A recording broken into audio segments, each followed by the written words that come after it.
Hello दोस्तों, क्या हाल हैं। उम्मीद करता हूँ कि आप ठीक होंगे। तो दोस्तों, आज की वीडियो में हम टी एस इलियट का लिखा गया एक मशहूर work tradition and the individual talent को डिस्कस करेंगे। तो दोस्तों, ये जो मज़मून है ये लिटरेचर में एक बहुत ही बुनियादी हैसियत रखता है। इसमें वो ट्रेडिशन और इंडिविजुअल टैलेंट के दरमियान में जो ताल्लुक़ होता है उस पर बहुत ज़्यादा इस पर गहरी बहस की गई है। और इस ऐसे में टी एस इलियट रवायती रोमांटिक जो आइडियाज़ हैं उनको वो चैलेंज करते हैं। तो दोस्तों, चलते हैं अपने, ये तो था थोड़ा सा इसका इंट्रोडक्शन। अब हम चलते हैं स्टोरी की तरफ। तो दोस्तों, हम थोड़ा सा टी एस इलियट के बारे में जान लेते हैं कि उन्होंने कब इसको लिखा था। तो दोस्तों, इसको टी एस इलियट ने 1990 में लिखा था, 1919 में लिखा था। तो दोस्तों, ये एक फाउंडेशनल ऐसे है मॉडर्न लिटरेरी क्रिटिसिज्म में, इसकी बहुत ज़्यादा इम्पोर्टेंस है। तो दोस्तों, इस ऐसे में टी एस इलियट ने ट्रेडिशन और पोएटिक ओरिजिनलिटी के दरमियान में जो रिलेशनशिप होता है उसको डिस्कस किया है। ठीक है, ये तो है थोड़ा सा इसकी इंट्रोडक्शन कि ये कब लिखा गया और इसका जो मेन पर्पज़ है वो क्या है।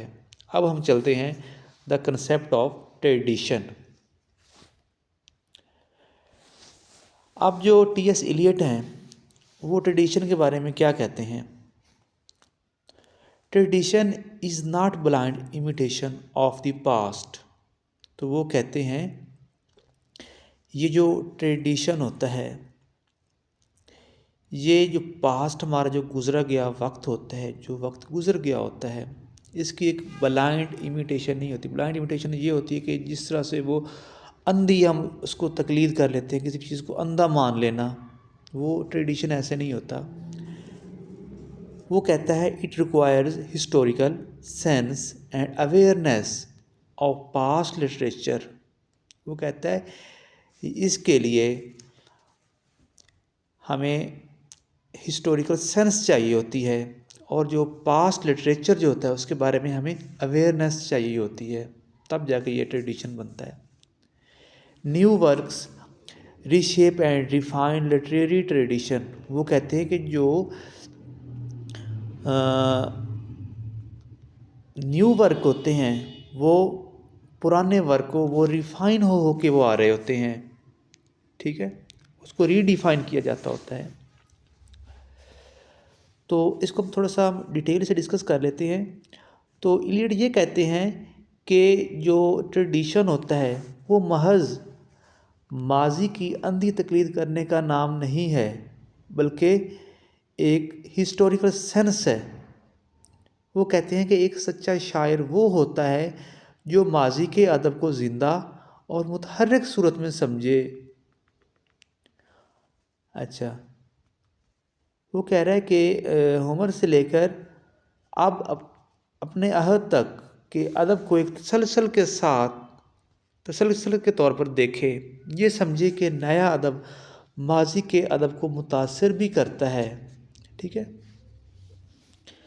तो इलियट जो ये कहते हैं कि जब कोई नया बड़ा अदबी काम या कोई लिटरेचर कोई वर्क सामने आता है तो वो सिर्फ रवायत का हिस्सा नहीं बनता, वो ट्रेडिशन का हिस्सा नहीं बनता, बल्कि पूरी जो एक ट्रेडिशन होती है उसका जो बैलेंस होता है उसको भी वो चेंज कर देता है, उसको अनबैलेंस कर देता है। यूँ पास्ट और जो प्रेजेंट होते हैं वो एक दूसरे से मुसलसल मुकालमे में रहते हैं। इस तरह जो पास्ट और जो प्रेजेंट होते हैं वो एक दूसरे से वो अटक रहे होते हैं, वो एक दूसरे से वो डायलॉग वो कर रहे होते हैं। ये तो था कंसेप्ट ऑफ ट्रेडिशन। अब हम चलते हैं इंडिविजुअल टैलेंट की तरफ कि इंडिविजुअल जो टैलेंट है वो क्या कहता है। जो टी.एस. इलियट हैं उनके मुताबिक great poetry is not personal self expression. उनके मुताबिक जो अच्छी जो पोएट्री होती है वो किसी भी बंदे की ज़ाती सेल्फ एक्सप्रेशन नहीं होती। The poet must suppress personal emotion. जो पोएट अच्छा जो पोएट होता है उसको अपने जो ज़ाती इमोशन होते हैं उनको सप्रेस करना होता है, उनको कंट्रोल में रखना होता है। Poetry is an escape from personality. वो कह रहे हैं जो मेन वो ये इन्होंने बड़ी काम की बात कही है। उन्होंने कहा है कि जो पोएट्री होती है वो किसी भी पर्सनैलिटी से वो निकल जाने का नाम होता है, ठीक है, उसमें अपने आप को उन्होंने शामिल नहीं करना होता। ये है। अब हम थोड़ा सा इसको डिटेल से में देखते हैं। इलियट अपने ख्याल से इख्तलाफ करते हैं कि शायरी सिर्फ शायर के ज़ाती जज्बात और तजर्बात का इजहार होती है। उनके मुताबिक अजीम शायर जो अजीम एक ग्रेट पोएट होता है अपनी पर्सनैलिटी को पोएम में शो नहीं करता। शायर का काम अपने इमोशंस को पोएट्री में कंट्रोल और बैलेंस रखना होता है। शायरी पर्सनैलिटी के इजहार की बजाय शख्सियत से फरार होने का नाम है। यानी शायर जितना ज़्यादा ज़ाती होगा, जितना वो अपनी वो पर्सनैलिटी में जाएगा, जितना वो सेल्फ एक्सप्रेस करेगा, वो उतना ही कम उसकी वैल्यू होती जाएगी। ठीक है। अब जो पोएट्री का जो इम्पर्सनल जो नज़रिया है, अब हम नेक्स्ट जो है वो दोस्तों वो है हमारा इम्पर्सनल थ्योरी ऑफ पोएट्री। जो इम्पर्सनल पोएट्री जो है थ्योरी है वो क्या कहती है, poetry should be objective and impersonal. तो वो कहता है कि जो पोएट्री है वो ऑब्जेक्टिव होनी चाहिए एंड इम्पर्सनल होनी चाहिए। Poet acts as a catalyst. जो वो उसने कहा है कि जो पोएट होता है वो कैटलिस्ट के तौर पे वो काम कर रहा होता है। कैटलिस्ट ये होता है कि किसी भी चीज़ में हम किसी भी चीज़ की जब हम उसको करने के लिए उसका जो अमल है, उसका जो एक्शन है, उसको तेज़ करने के लिए हम एक थर्ड चीज़ उसमें डाल देते हैं ताकि जो उसका जो असर है वो बढ़ जाए। नॉट द सब्जेक्ट, ना कि किसी भी चीज़ को डालना है। ठीक है। Personal emotions are transformed into art. वो कह रहा है कि जो पर्सनल ज़ाती जो इमोशंस होते हैं उनको आर्ट में बदला जाता है। अब इसमें वो क्या कहते हैं, इलियट के मुताबिक जो शायरी होती है उसको एक कीमियाई अमल से तशबीह देते हैं। ठीक है। जैसे कीमियाई अमल में कैटलिस्ट खुद तब्दील नहीं होता, वो वैसे का वैसे रहता है, लेकिन जो अमल है उसको तब्दील कर देता है, उसको वो तेज़ कर देता है। वैसे ही ये जो पोएट होता है अपने जो पर्सनल इमोशंस होते हैं उसको नज़म में पोएट्री में कन्वर्ट कर देता है, मगर ख़ुद पस मंज़र रहता है, लेकिन वो रहता है लेकिन वो पीछे हो जाता है उसके। पोएट का जो जहन होता है एक बर्तन की तरह होता है। ठीक है, एक पॉट की तरह होता है जहाँ मुख्तलिफ जज्बात और तजर्बात इकट्ठे होकर एक नया फ़न जो है वो तख्लीक कर रहे होते हैं। ठीक है, ये है इम्पर्सनल थ्योरी ऑफ पोएट्री। अब हम नेक्स्ट चलते हैं, poet as a catalyst.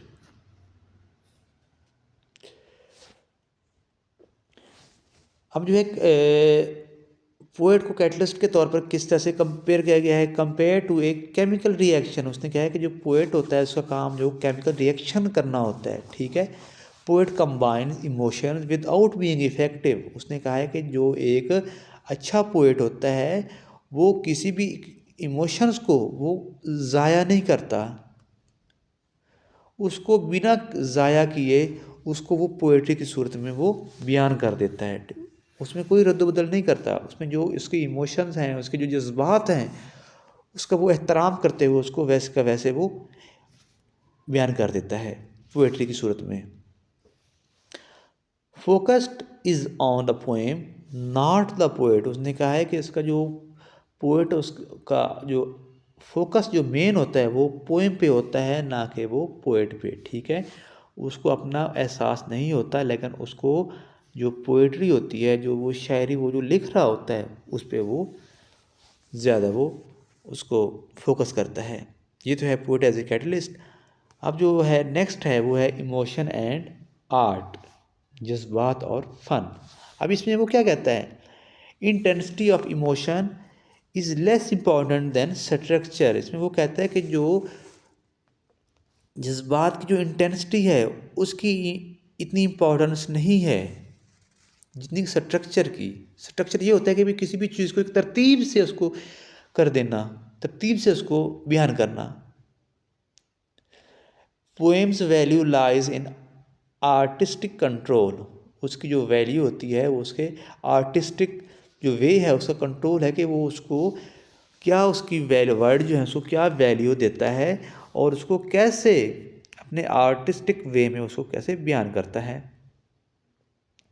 Biography of poet is irrelevant to criticism. वो कह रहा है कि जो उसकी क्रिटिसिज्म में अगर हम बात करते हैं तो उसकी जो पोएट की जो बायोग्राफी है वो इरेलीवेंट है, उसमें जो पोएट है उसकी बायोग्राफी वगैरह नहीं लिखी जाती।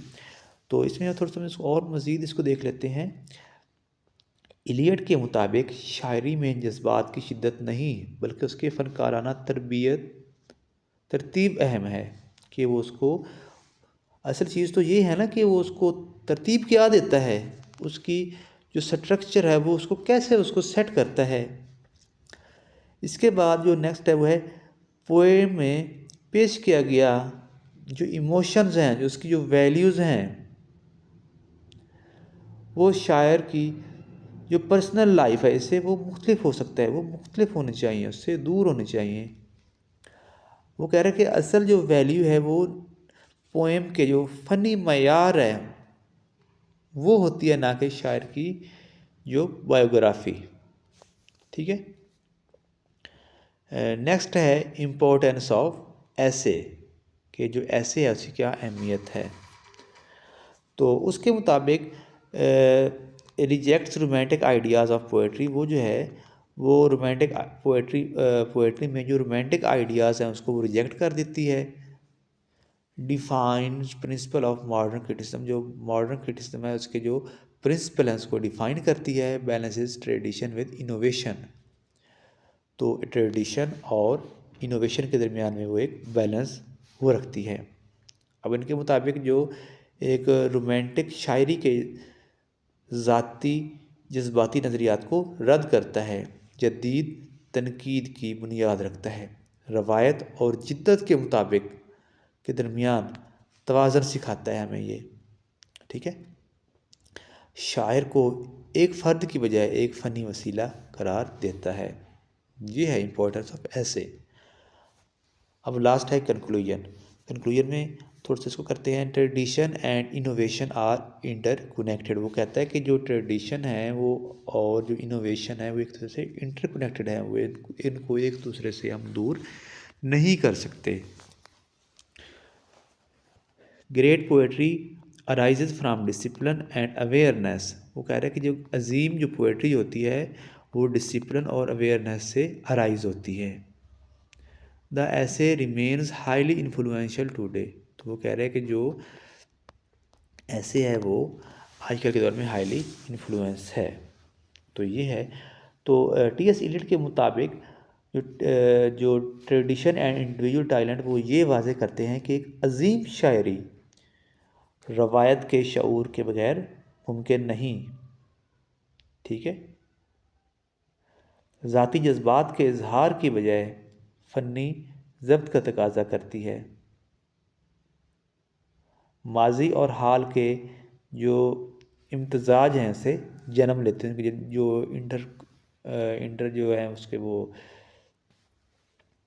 ये मज़मून हमें अदबी जदीद में शायरी और तनकीद दोनों के लिए एक अहम रहनुमा उसूल की हैसियत रखता है। तो दोस्तों ये तो था हमारा आज का टॉपिक। उम्मीद करता हूँ कि आपको आज की ये वीडियो पसंद आएगी। अगर आपको ये वीडियो पसंद आई है तो मेरी इस वीडियो को लाइक करें, मेरे चैनल को सब्सक्राइब करें ताकि मुझे मोटिवेशन मिलती रहे। और अगर आप अपनी राय का इजहार करना चाहते हैं तो आप कमेंट बॉक्स का इस्तेमाल कर सकते हैं। तो मिलते हैं नेक्स्ट वीडियो में।